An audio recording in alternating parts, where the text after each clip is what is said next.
ഒരു മാസത്തോളമായിട്ട് തുടങ്ങി. എല്ലാ വർഷവും ചെയ്യാം. കോവിഡിന്റെ ആ ഒരു ഗ്യാപ്പിൽ മാത്രം നമുക്ക് നമുക്ക് ഒരു ആവറേജ് ഒരു 1000, 1200, 1500 പേര് പെർ ഡേ വരും യാത്രക്കാരെ. എയർപോർട്ടിലേക്ക് വരുന്ന എയർപോർട്ട് വർക്ക് ചെയ്യുന്ന സ്റ്റാഫുകൾ. നമ്മളിങ്ങനെ ഭയങ്കര ചൂട് കാര്യങ്ങളൊക്കെ ഉണ്ട്.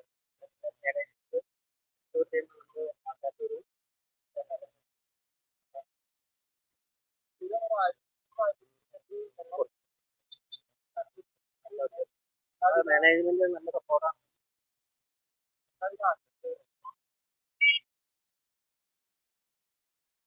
ക്യാപ്സിന്റെ ഇത് നല്ല സംരംഭമാണിത്. എല്ലാ കൊല്ലവും ഇവര് നടത്താറുണ്ട്. ഈ ചുട്ടുപൊള്ളണ വെയിലില് ഈ ദാഹജലം കൊടുക്കാന്ന് പറഞ്ഞാൽ തന്നെ ഒരു നല്ല കാര്യമല്ലേ. ഈ രാവിലെ തുടങ്ങി വൈകിട്ട് വരെ എല്ലാവർക്കും ചെയ്യുന്നുണ്ട്. വളരെ നല്ലൊരു സംരംഭമാണ്. കഴിഞ്ഞ 2 വർഷമായിട്ടും ഉണ്ട്. ഞാനിവിടുന്ന് കഴിക്കാറുമുണ്ട്. ഈ വെയിലിൽ നിന്ന് ഒരു ആശ്വാസം എന്നതിലേക്ക് വളരെ നല്ല സംരംഭമാണ്. പറഞ്ഞോട്ടെ. കോവിഡിന് മുമ്പ് മുതൽ ഇവിടെ ഈ ശീതളപാനീയങ്ങൾ കൊടുത്തു തുടങ്ങിയിരിക്കുന്നതാണ് ക്യാപ്സിന്റെ.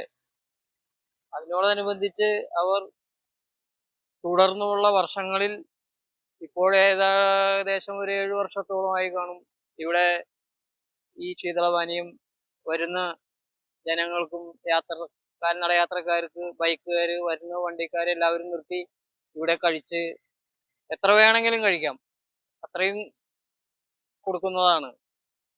അത് ഇവിടുത്തെ സ്റ്റാഫിനും ഇവിടുത്തെ മാനേജ്മെന്റിനും കൊടുക്കാൻ കഴിഞ്ഞതിൽ അതിയായ സന്തോഷമുണ്ട്. നായത്തോടും കുഞ്ഞുമോൻ.